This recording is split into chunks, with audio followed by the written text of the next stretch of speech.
just tell me kind of how you got involved with Steven and how you guys started. And Sure. Okay. Well, yeah, I can run you through a little bit of my background in the world of props and Star Wars, I suppose. So, I was into collecting Star Wars toys when I was younger, and it started with like the vintage Kenner toys, and I was collecting through the '90s, and then like the special editions were a big thing for me, and then the prequels were sort of a big time for fandom, and I guess to back up a step, even before that, when I got on like AOL in the mid '90s, like '94, '95, I was going to these different message boards where people were collecting Kenner Star Wars toys, and through that, somewhere I found message boards about prop replicas. So in like '95, around then, somehow I got connected with a guy who sent me a physical copy of a set of plans, like a set of Xerox copy documents that were done by this guy named Chris Pappas. I know the name. I've heard the name. And they were basically instructions on how to convert a Graflex into a lightsaber. And I didn't even know what a Graflex was. And even after I saw the instructions, I didn't really know what a Graflex was, because I didn't really know what a press camera was. But this thing basically said, if you find this part, it essentially is the lightsaber, and then you put some other dressing piece on it, you have a real prop. And I was like, oh my God, that's so cool. I got to find one of these. So I started calling all these camera stores. There were like very modern camera stores that deal with like the cameras. Yeah, like Wolf and Ritz and stuff. And I'm just like reading off the paper. I'm like, yeah, I'm looking for a Graflex 3-cell photo flash unit. And they'd be like, what are you talking about? And that sort of went nowhere. But eventually got one, again, like in the mid 90s, and sort of did a crude conversion on it into a sort of crude prop replica, but based on a real Graflex. Yeah.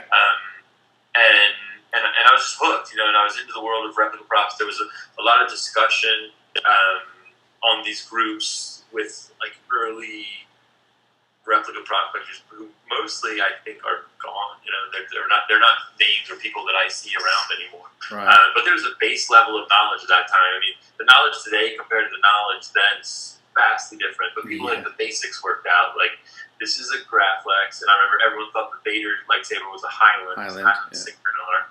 The MPP thing didn't come until much later. And people knew that the solo blasters were based on Mausers, but like nobody knew what the scope was, even though it says it on the side of the scope in the production photos. It's just like all that stuff hadn't been worked out. So the prop replicas people were doing were very crude, and it was even a lot of like, take the Kenner prop and the Kenner toy of a Stormtrooper blaster, open it up, put like a lead pipe in the middle, and repaint it black and make it kind of heavy and cooler and more prop-like. So it was like the early days of prop replicas. And I remember when like the Stormtrooper armor thing came on the scene in like '97 with Gerardo Fulano, was like the guy that sculpted it around '97. I don't know when it was exactly. Then there was a guy named Chris Adrian, Golden Armor, who I think he was just sort of copying other people's stuff, but he started cranking it out kind of faster and cheaper and made it more accessible, even though probably it wasn't finished as nice. And I think at one time I had one of those suits. I knew people who had one of those suits. I would go to, I started going to these things called the East Coast Prop Parties that were hosted by Steve Dimzo. You probably know that name from Master Replicas. Yeah. I guess they weren't all hosted by him, but they were sort of he was a core part of that group of people, and there were other guys there like David Zaritsky and Steve Radler and Ed Maggiani, and there was this kind of crew of like East Coast replica prop people, and you'd go to these prop parties, and it was just like stuff out on tables. And I mean, the first one I went to, my mom dropped me off there because I couldn't drive yet, so I was like 15 or something. And so I was in that world early, and then I started a website early. I don't even know what name it was, but it was just a basic website about Star Wars props that just regurgitated a bunch of the info that I had found online. It was before parts of Star Wars. When they came along, theirs was much better, much more informative, etc. Right. And then at some point in there, I made my own message board because I'd basically been in touch with people on AOL, and I'd been in touch with people who were not on AOL, and I realized that the two couldn't mix. And so I said, look, let's just make a message board that's on the web, and then it can be accessed from anywhere.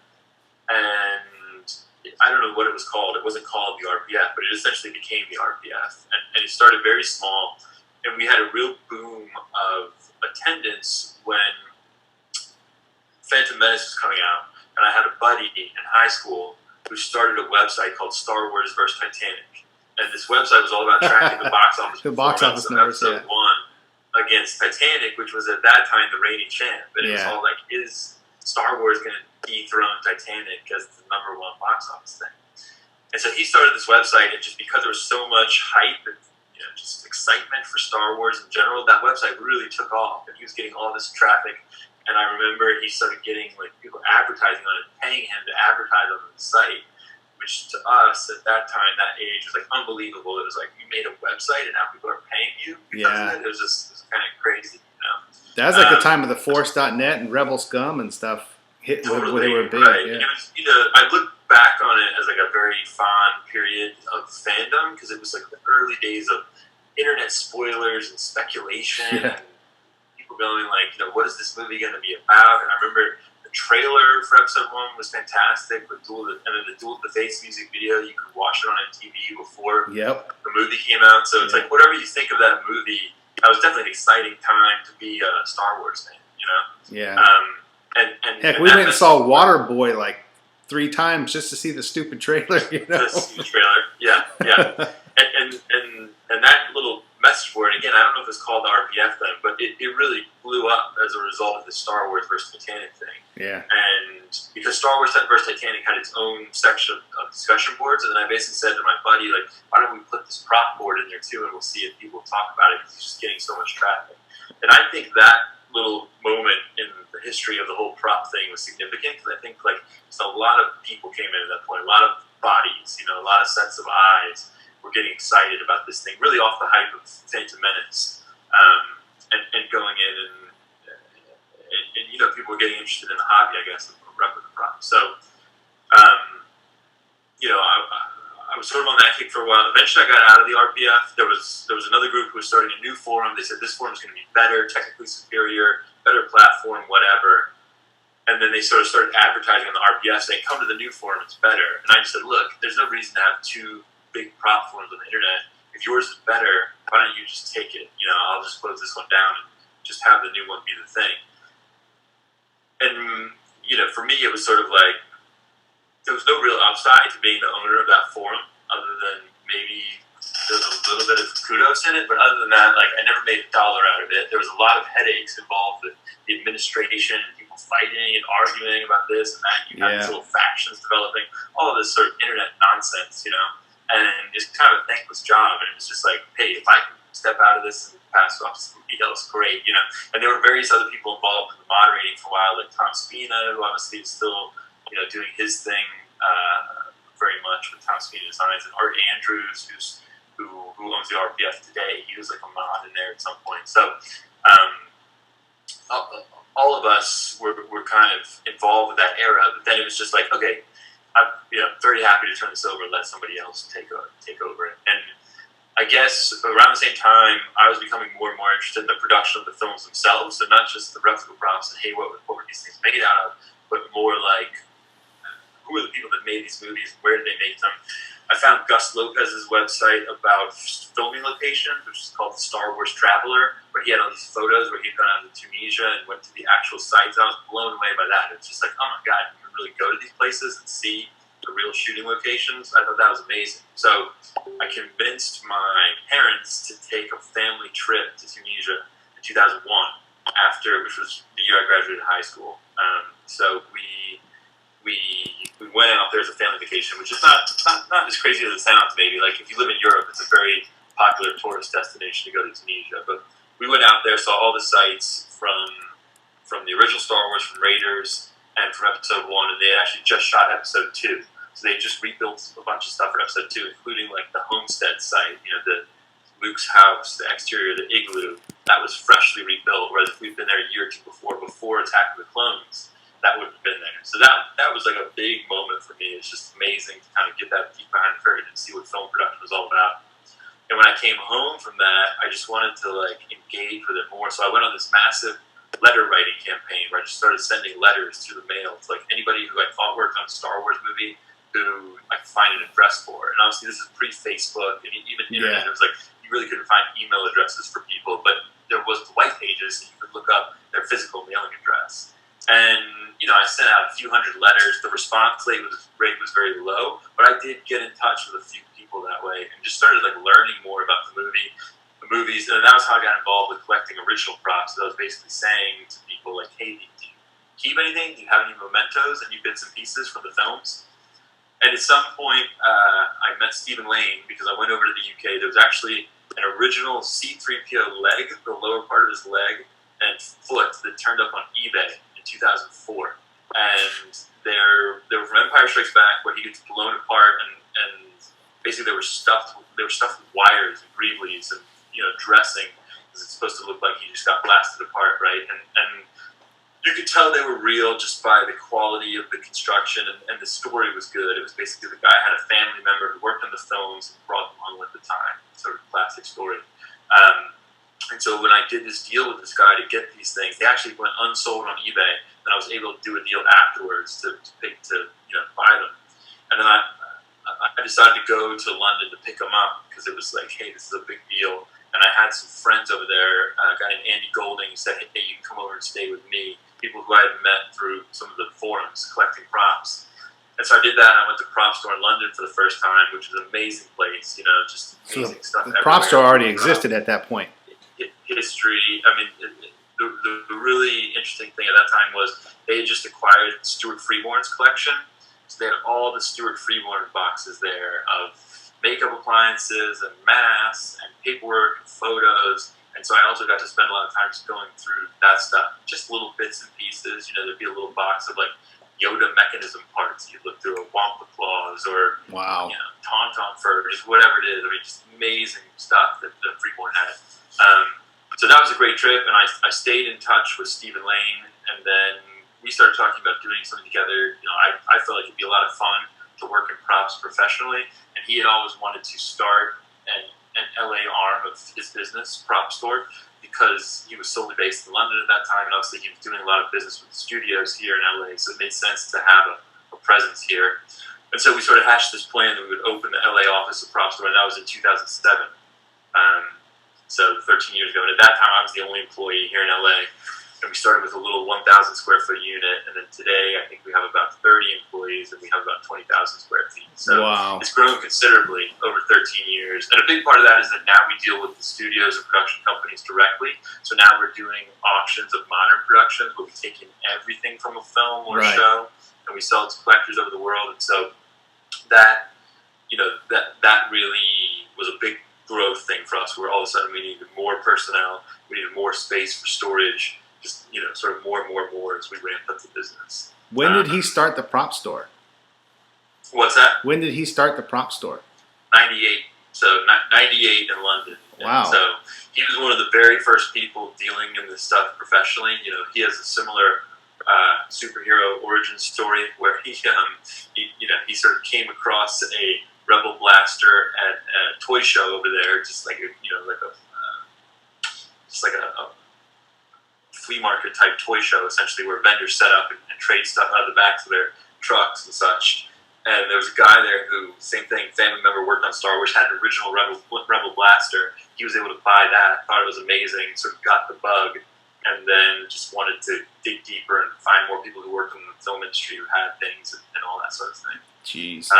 And so, it's a small field anyway, the field of buying and selling original props. There's not a lot of vendors, but Prop Store has really been at the cornerstone of it since its inception in 98, And there were certainly people collecting before Prop Store. There's a big LA scene of people who were working on movies in the 90s who were collecting things as they worked on movies. Obviously, Planet Hollywood came into play, and that was very big for just like raising public awareness of this stuff, these movie assets, and people kind of being into the idea of it. But Prop Store is really one of the first, and 22 years old now. Wow. Wow.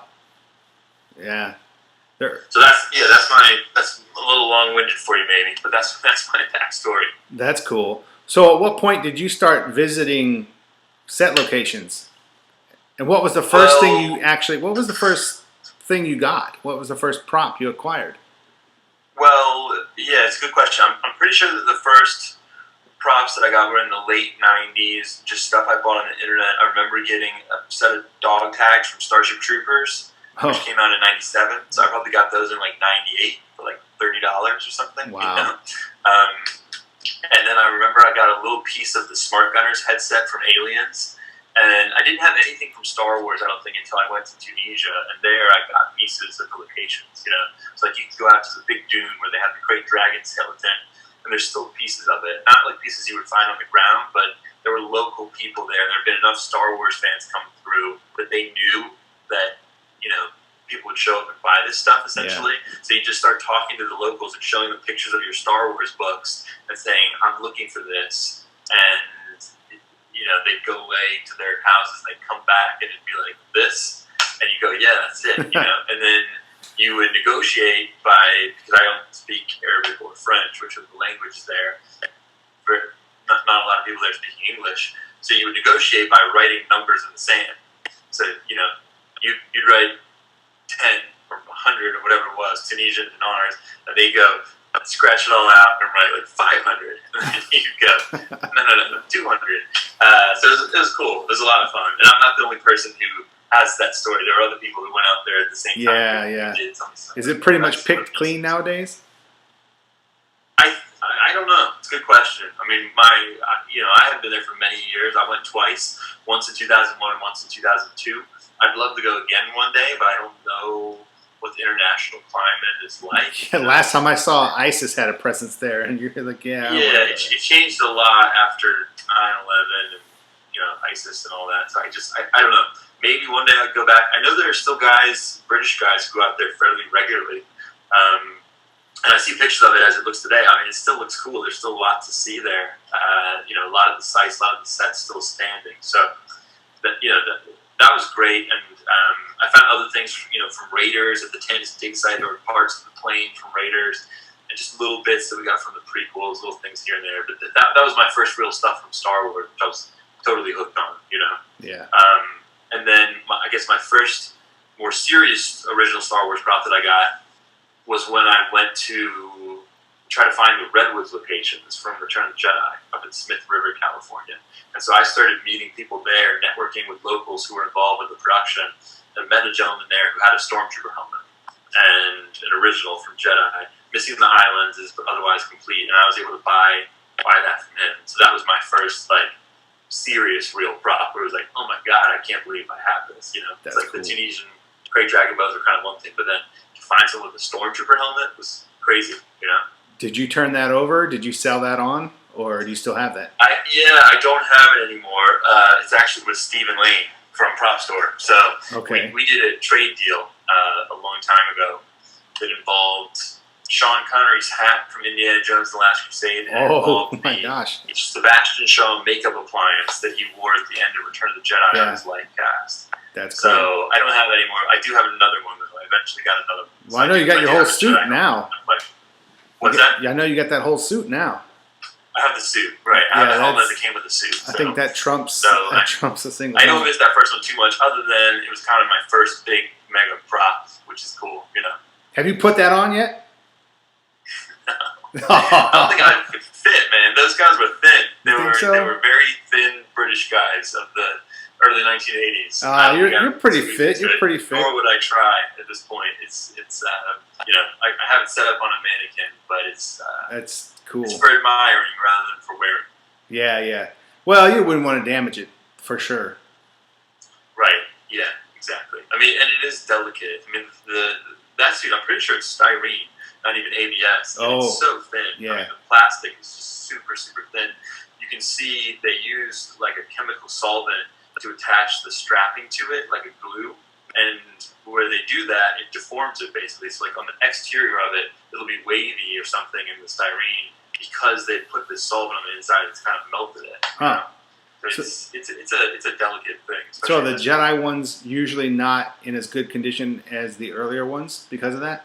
Well, to be honest, the one in my collection is the only Jedi suit that I've ever seen in private hands. They have a lot of them at Lucasfilm. You know, they have most of them there at Lucasfilm. And they're in good condition because they've been well looked after. You know, the suits that I've seen from the first film are pretty battered because they were used in the first film. They were used for Empire, and they also may have been used for a lot of promo stuff. And you know, there's some parts. There's some suits that I don't know. maybe there's 3 or 4 or something, first film suits that are out there in private hands with different degrees of condition and completeness and things like that. There's one example that's really nice, and there's a few that are, had some parts repainted, or maybe they're a little bit yellow, things like that. Yeah. But they took a beating on set, all of them. Yeah. So. Yeah. But I got to see all that stuff when here, a little plug. So another thing in my journey is I did my book, my Star Wars costumes book, which I got pulled into. I was very fortunate to get linked up with Jonathan Rinsler, who was doing the making of books on the Star Wars. So he did like the coffee table making of Star Wars, then making of Empire. And I met him and did a little bit of work helping him out with the making of Return of the Jedi book. That's what I was going to say. You have a big credit in that one. Yeah, and then he brought me in to do the costumes book, because basically they were doing a lot of books at the time. He was kind of the behind-the-scenes authority within the company, but he just had a lot on his plate, and he said, look, I know you're into the props and costumes thing because of your work at the prop store. Do you want to write this book for us? Which, of course, was like, really? It was like, yeah, let me take your arm off with that offer. And so that was a hugely exciting thing for me. I finally got to go to the Lucasfilm archives. We spent time going through everything, going through all the rails of costumes, going through all the boxes of costumes, some of which hadn't been touched for many years, and just finding little bits and pieces. And that was amazing too, because I remember like there would be a box of stormtrooper belts, white stormtrooper belts, and you'd look through it, and then you'd pull out like the white Boba Fett belt from the prototype. Oh Boba my Fett gosh! Suit. It was just like, wow, look at this, Wow. So that was awesome, getting hands on with the real stuff. And then I got to interview a lot of people that worked on the film's costumes. Got to talk with John Mallow extensively, and then Aggie Rogers and Nilo Rodis. Nilo's an amazing guy to talk to. He designed the Piper's Gun helmet sitting behind you there, and he had a great memory and just a lot of great anecdotes and stories about the work they did on Jedi. So that was a fun project, big project for me. Yeah. So how long did it take you to do the book? It's a good question. I don't remember exactly. Maybe a year or something, sort of on and off. We did a few research trips to the ranch, and then they did a photo shoot at the ranch, because one of the hooks of the book was going to be, we'll take new photos of these costumes that haven't really been taken for a lot of them for years, decades since production, especially the more obscure things. And the photo shoot's a big process, because you probably know, but to dress a costume on a mannequin and get it looking good, very time-consuming, very ridiculous process, So that photo shoot was like a 2 or 3 week photo shoot. Yeah. And I was there only for a little bit of that. Mostly it was the archives team there at Skywalker Ranch that managed all that. But I got to spend time there just doing the research. We brought Aggie Rogers into the archives one day, looked at things with her. I was able to take pictures and show those pictures to John Mallow, talk to him about the details and get his recollection. So it was cool. It was a lot of fun. And of course, while I was in there, I also got to look around at props and go, there's a shelf full of lightsabers. There's a row full of blasters. And things like that, some of the pictures I've seen there from different people who have been, it's more than you normally think is there, because they don't really show too much. They show kind of a general overall sometimes, and a special behind the scenes thing. But then when you see a detailed shelf, you're like, oh my God, there's so much there. They have so much. There's a lot packed into it, right? And then there's also boxes and trunks and things like that. So like there might be a few things that are out on display, but then behind them there might be a trunk, and then you open the trunk, and so you might have a shelf, say with like a blaster from The Empire Strikes Back, like a rebel blaster, right? And then behind it is a box, and you open the box, and it's like, oh, here's 30 of those blasters from Empire Strikes Back. That's crazy. Was there any one thing that you were surprised to see there, costume or prop wise? That you were just blown away by? Well, I'm a big lightsaber guy, so anything lightsaber was really cool. And it was a fun day where we went looking, because I said, are there any lightsabers around with the blades from the original trilogy? And they said, well, I'm not sure. There might be somewhere. And then we went and looked through an inventory book, and we saw there was a photo in one of these inventory books of basically like table of lightsaber blades that looked like they were original trilogy. So it was like, okay, well, let's look around and see if we can locate this. And we did. It was sort of tucked away in the back corner. cardboard box, tube box, tall, with like 10 or 12 lightsaber blades from the original trilogy in it, and then also in there was that like pipe lightsaber, the handle, from the Return of the Jedi dueling, with the blade on it with the Scotch-Lite tape. And so to pull that out and be like, oh my God, look at this, and there really never been good pictures that had never been seen before. Now it kind of has. It's been some video featurettes and stuff they did. Right. They put out online or on the DVDs or whatever.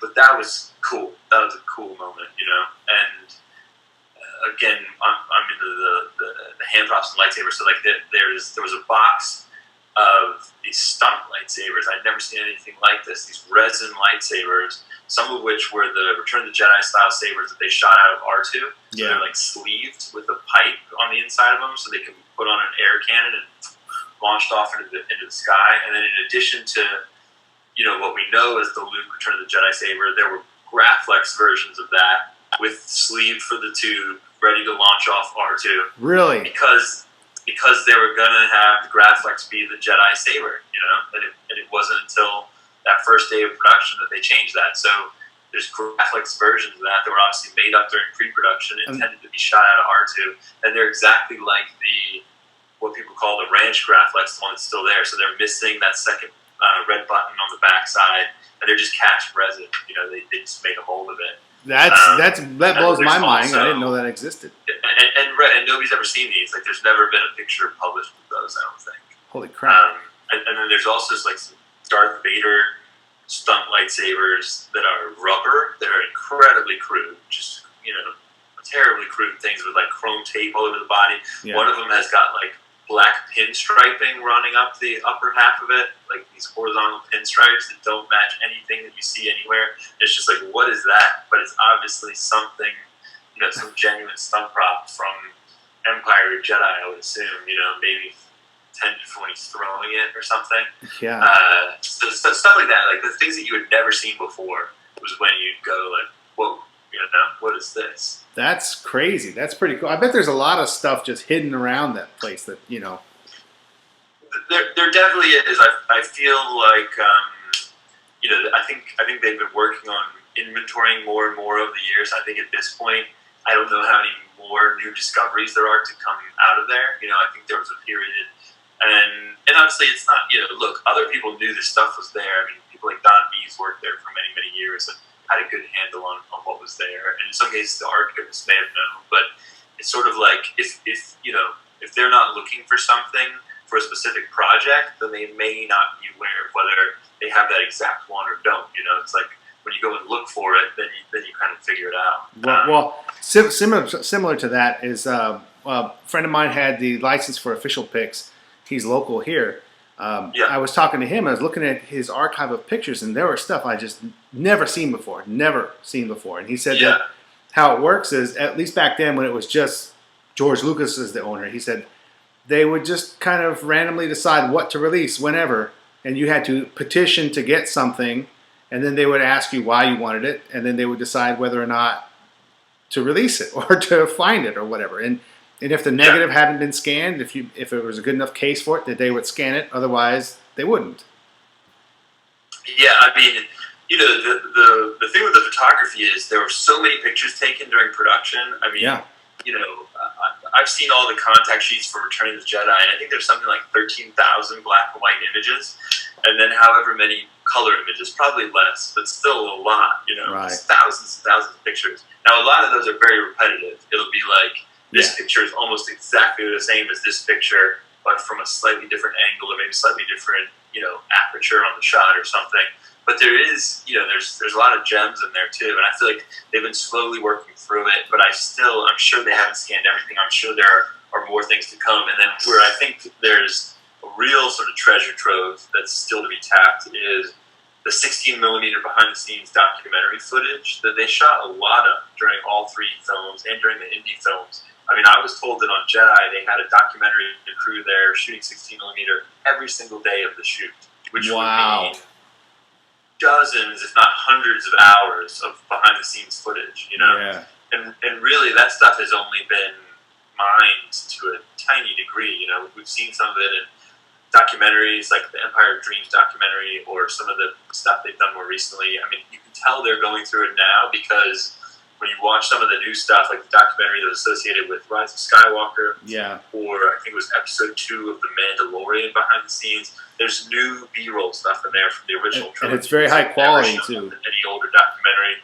And you can tell it's been transferred recently because the quality is very high. You know, it's not like something they redigitized from the 80s. This is it's a brand new film scan, basically. I saw somebody was just posting about how like there was a new B-roll shot from Tunisia where you can see the Graflex, the loop Graflex, and you can see that there was a grip that had fallen off it. So, hopefully they'll continue to go through that stuff and continue to pull out more content. I still think there's an ultimate documentary to be done on the original trilogy that's like 10 hours of the making of the original trilogy that we haven't seen yet. But, will they ever do it? I don't know. I mean, I think right now their focus is much more on the new crop of films than it is the original trilogy. You could read that article about Galaxy's Edge, how initially they envisioned it as Tatooine and then they pivoted it to, what is it, Jakku, or whatever it is, from the new films. It's some other place. That's the direction. But I don't know. I mean, maybe at some point that eases up a little bit because I do think the original trilogy is always the biggest moneymaker. I think they're going to realize that soon, Those books, those products for the licensees, etc., that's the thing that consistently performs. And so maybe over time we'll see more content related to the original trilogy. I hope. Well, I'm of the same mind because that's what is selling. Any merchandise pertaining to the new stuff pales in comparison to anything to do with the old stuff. Yeah. And I think the core of the fan base is like, look, we're all interested in the new stuff as well. We're going to watch it, and there's a big fandom and sector for the prequels also, but there's nothing like those original films. And That's true. And I think the thing is, the new fans respond to the original films also because they're great movies. And so it's not like, the kids of today turn their nose up to the older films.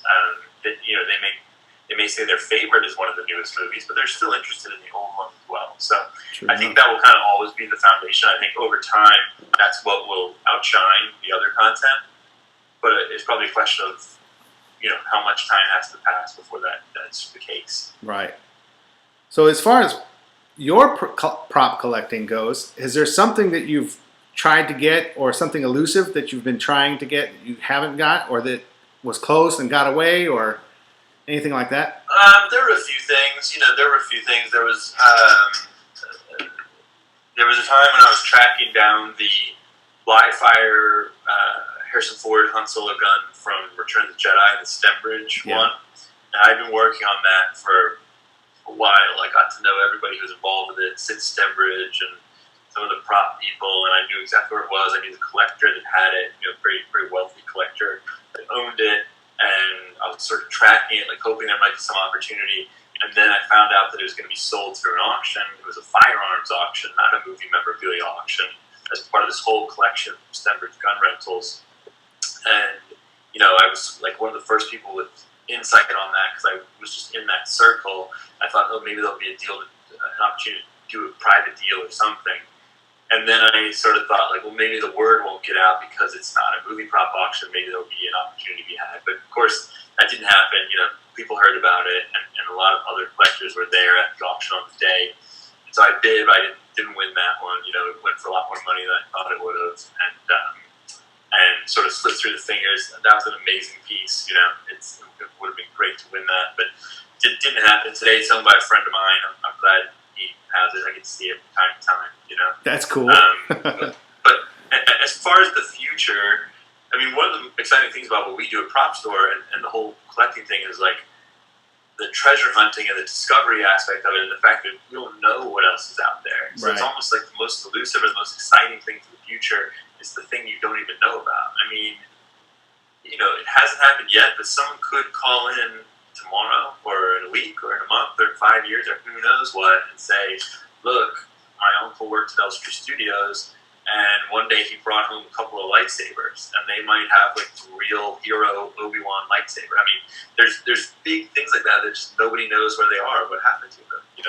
That's true. Especially on the first film, we can look at the Alinger lightsaber, the hero one, Mark Hamill's Graflex. Maybe it's maybe parts of it are the ranch saber, but I think the common theory on that is no, right? It's not. I don't think so.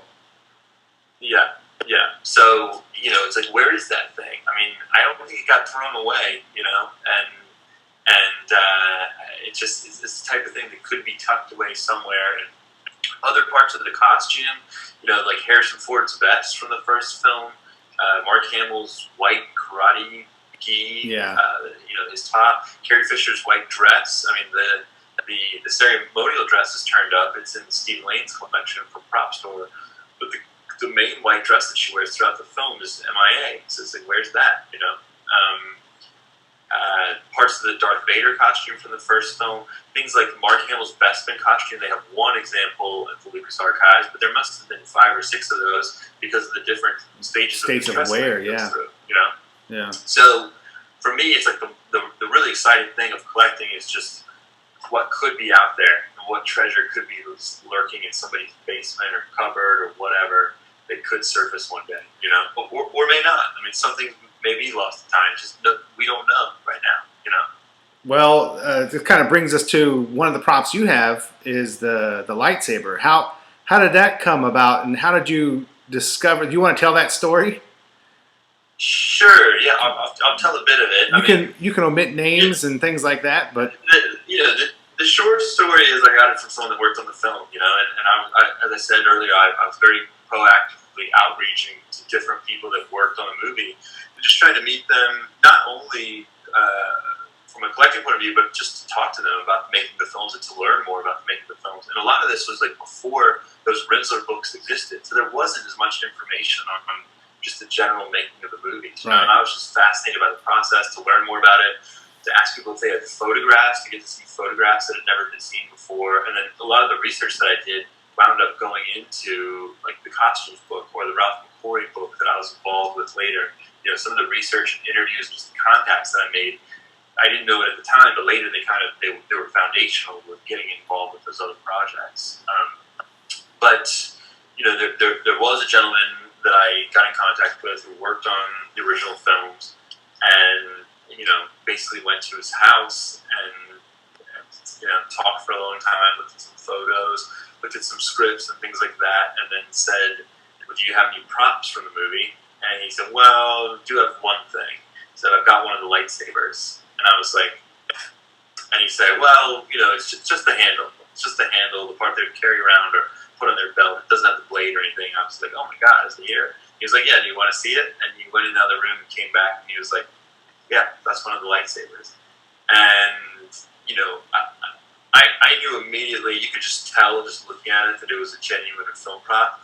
I didn't know, and I knew it was a Luke Return of the Jedi lightsaber. I didn't know at that time all the ins and outs of this like V2 thing, which I don't know if that term was in use then or not. I don't know where that term came from either. I personally just call it the lightsaber, or Mark Hamill's lightsaber, but I know the whole replicable world likes to call it the V2. Well, they need to name it so they can categorize it, I guess, and identify it. But when you watch the movie, it probably has more screen time than any of them. I mean, it's not. It does. It's not the one in the extreme close-ups, because that was obviously done later at ILM after ILM cleaned one up. But it's the one he's carrying all the time. I would call that. It's always on his belt. I would call that the hero prop. Right, it's the main filming prop. I mean, I think they basically had that one that was just a handled version for when he's handling it, or it's on his belt, and then they had the other one with the blade on it for dueling, and that's it. And then they had a couple of resin ones. And then when they got to the U.S., they obviously made another one for dueling. I don't know exactly what the story is there. I never got much info. I sort of assumed that the U.S. props team made their own, and because they were making some of their own stuff, and they just thought like, oh, we should have another one. And I assume that's why there's that cleaner version. And then I know that it was Paul Houston, model maker from ILM, who eventually did the work to do the internals of it. So it's like the little circuit board thing, the LEDs, and that sort of thing. That was definitely done at ILM. So anyway, to go back to the V2, as people call it, I found out that this guy had it, and then over time was able to work out a deal and ultimately able to acquire it. And, I was just blown away that it still existed, because for me, if you said, like, what's the coolest thing you could have from a Star Wars movie, I would immediately go to lightsaber. That's very subjective. A lot of people will tell you, like, Harrison Ford's blaster because they love Han Solo, or Darth Vader's helmet because it's more recognizable or whatever. But for me, when I was a kid, I was playing Star Wars, it was about Luke.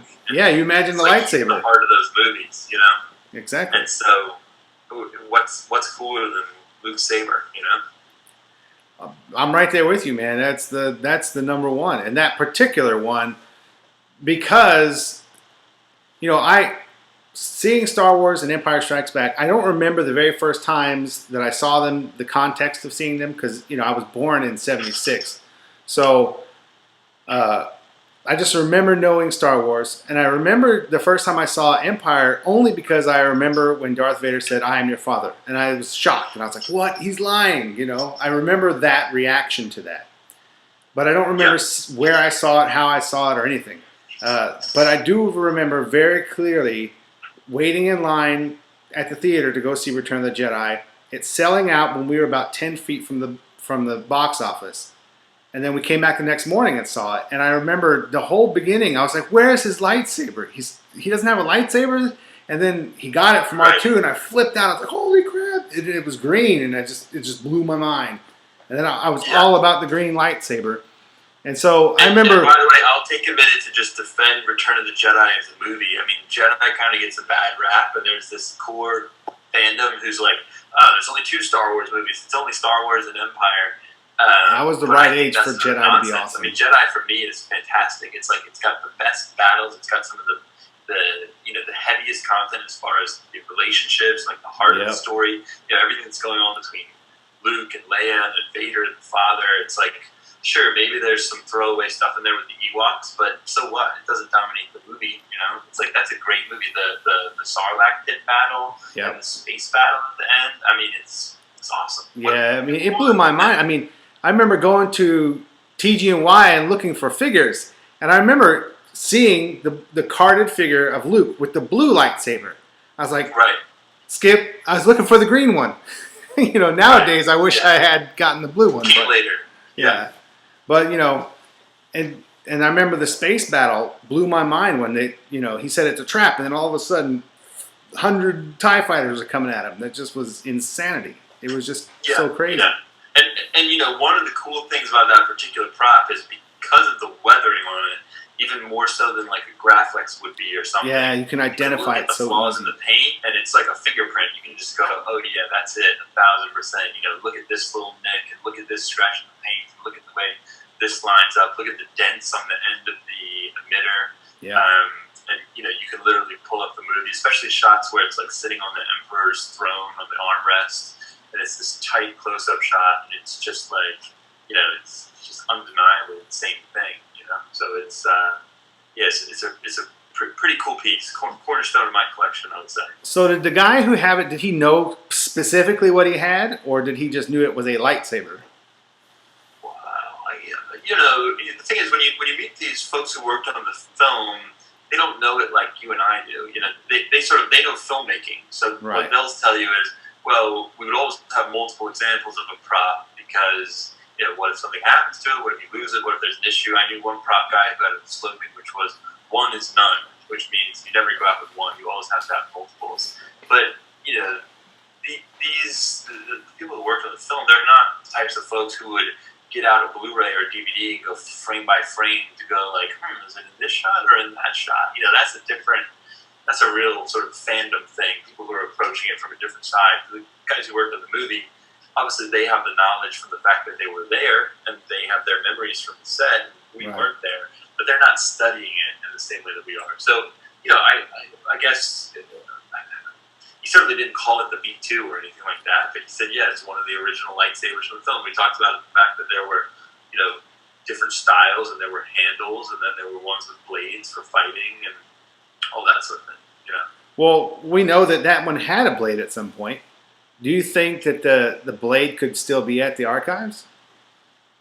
I I don't know how anybody knows which blade is which at this point. I mean, they're Well, probably that's what I was wondering. Is there a specific way they attached or something that would be identifiable that would match, or no? I don't think so. I mean, and it's also it's still like a little bit of a mystery about how the blade actually did attach to that saber, and because right now it's obviously cut off flush at the end of it, but it's like, did that rod that's inside of it initially extend out further, or what? I mean, it seems like, I mean, the blades that are there at the archives, they've got 2 set screws on a collar that's at the bottom of them, and I don't know what it's made out of.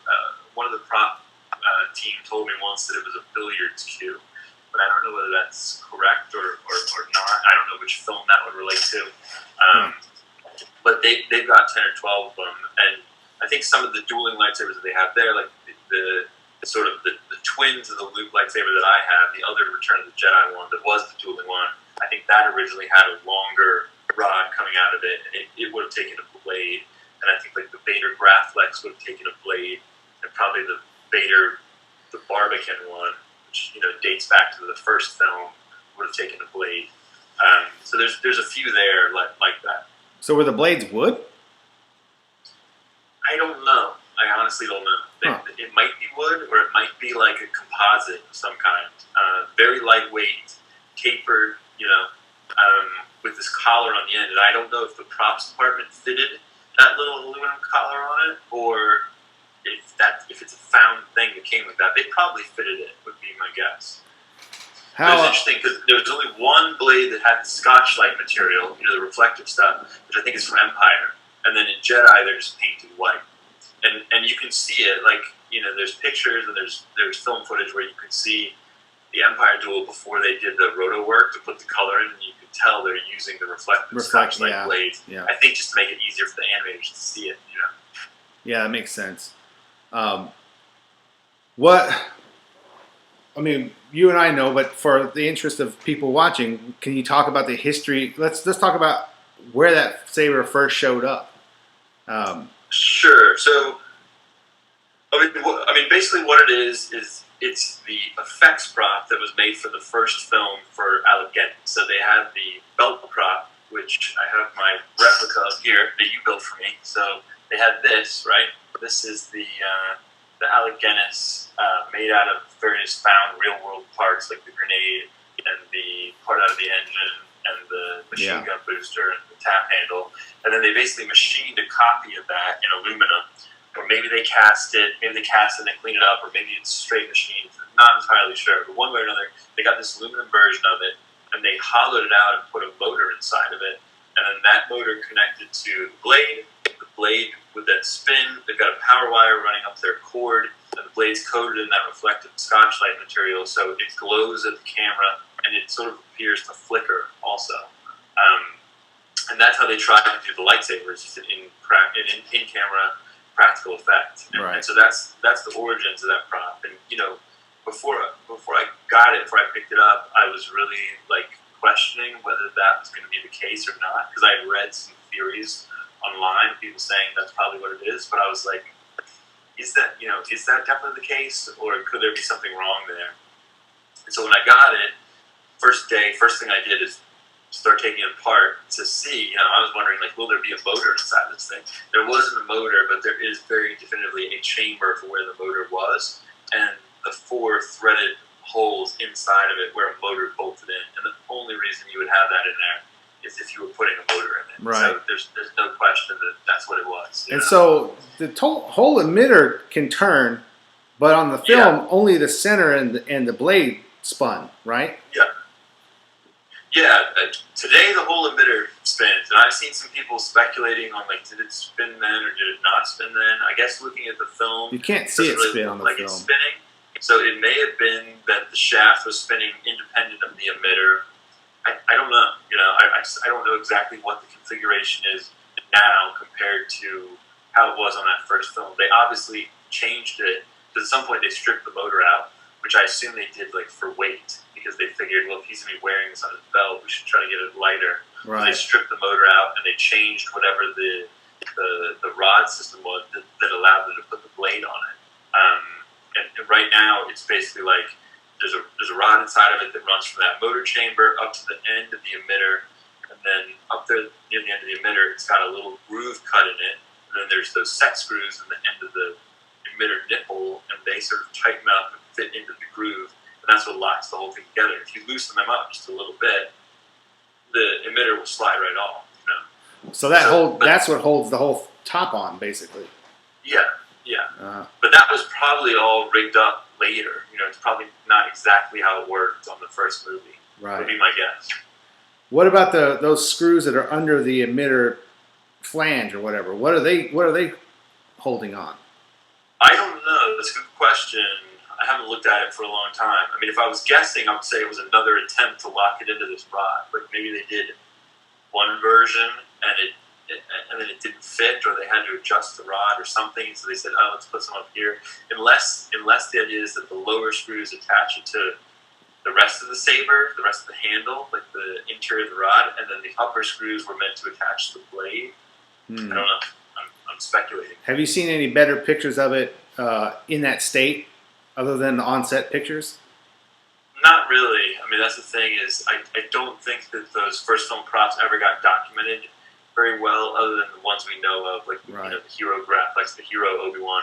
I don't think those stunt props were ever documented very well. So the best photos are photos of the actors holding them. And I've never seen any workshop pictures that show them, or any prop department pictures that show them. I think it's just speculation as to exactly how that worked. Huh. That's another prop that's MIA. It's like the Mark Hamill version of the spinning lightsaber. It's like, where's that thing? It would be interesting to take apart that Barbican saber, which we know is one of the Darth Vader spinning lightsabers from the first film. It'd be very interesting to see what the inside of that's like. Could there be a motor in there? Wow, nobody's looked. Yeah, I don't know. If we ever get to do a book on props, maybe we'll get to look at that. But wow. We haven't done it yet. What's interesting, I have the one I made for you here, right here. The one thing people ask me a lot about is the stupid little mystery chunk thing. Yeah. I know that it's also on a couple other props, but what's the origin of that? I mean, what was the purpose of that? You would have a better chance of knowing than I would. And the only thing I can tell you about it is that it's that little square head, and then going through the body of the saber, the sort of outer wall, is like two prongs that go in like this, and then separate out like a brass tack that you would hold a script together with, paper fastener. Huh. But what it was made for, what it is, I have no idea. None. I'm sure they found it off something, or I guess they could have had it made. I mean, they weren't having a lot of stuff machined. They were having a lot of little greaves and details machined.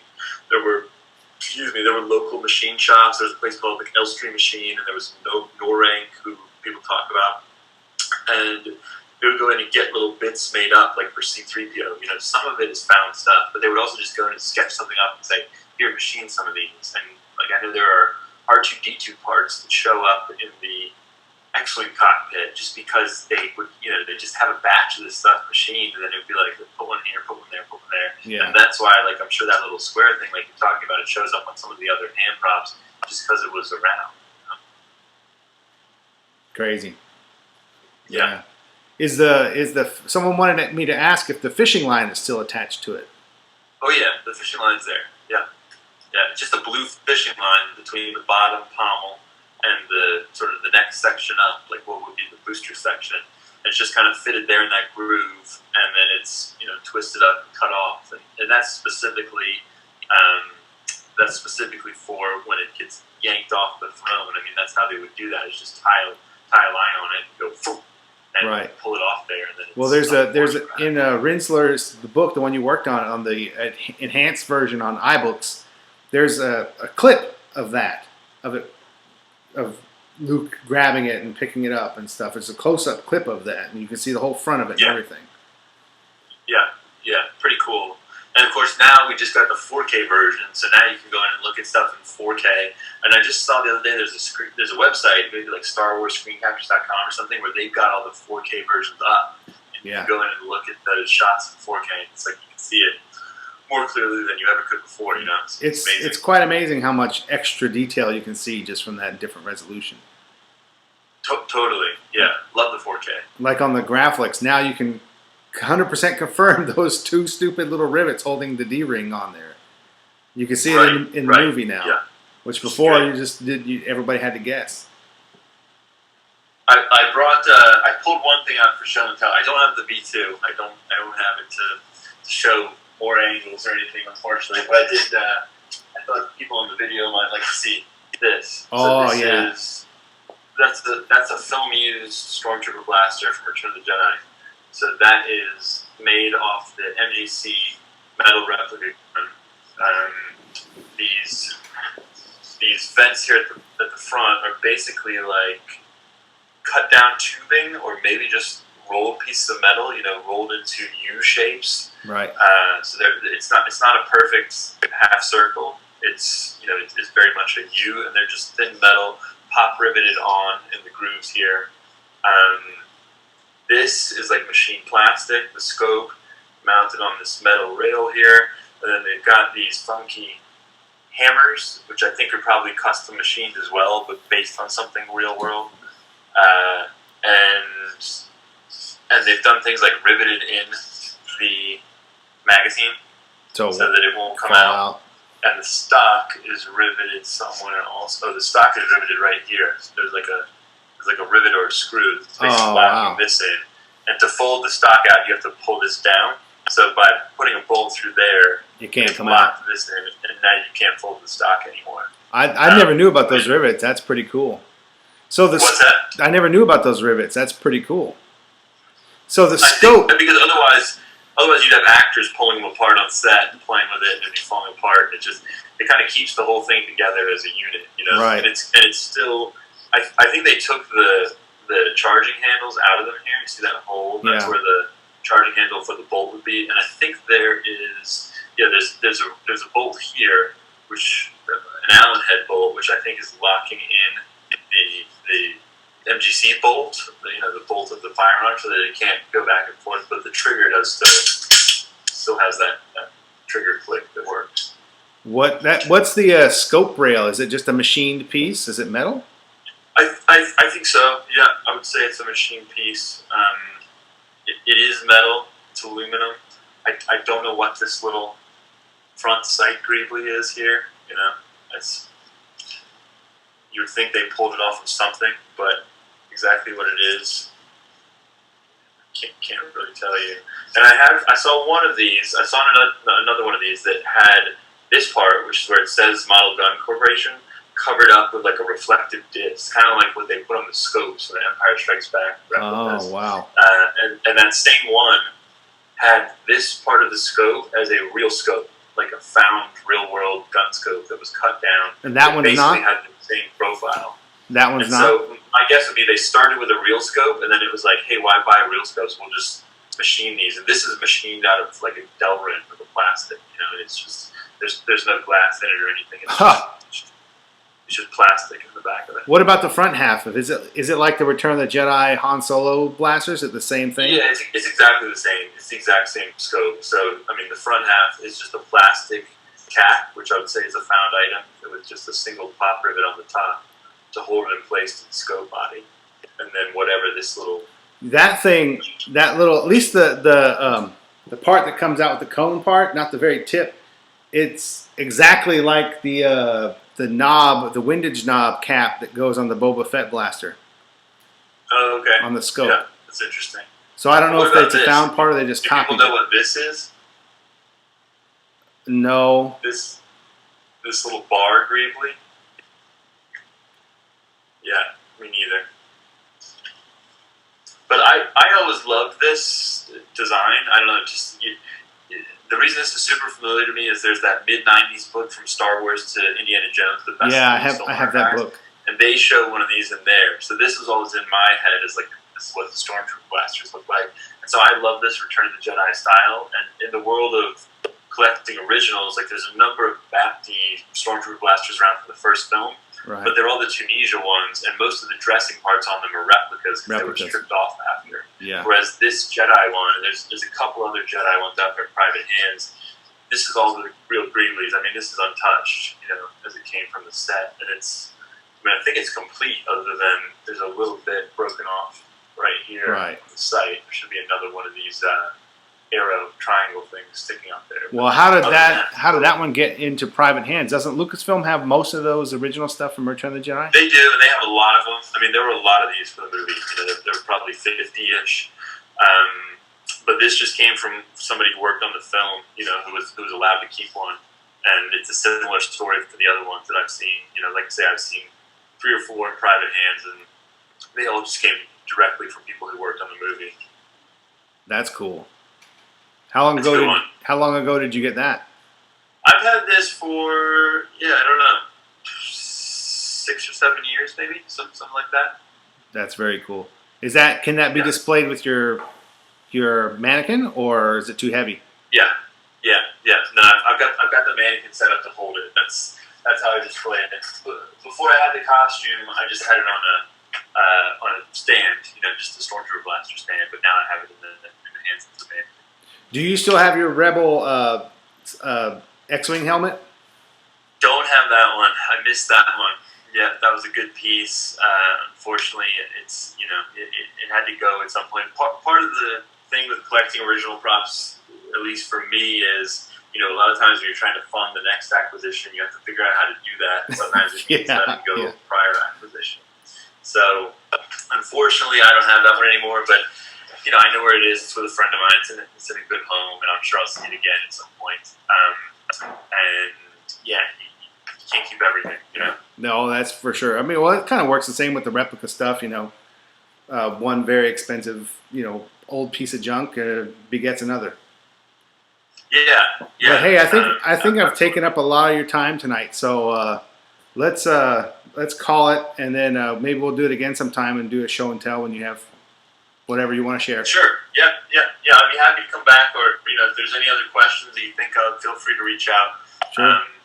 I don't have too much else for show and tell at the moment, but yeah, hopefully people get a kick out of seeing the Stormtrooper blaster. Heck yeah, man! I like it. Yeah. Awesome. Okay. Cool. Well, it's good chatting with you, Scott. You too. Have a good night. We'll be in touch. All right. Talk to you later. Man. Take care. Bye. Yeah, bye.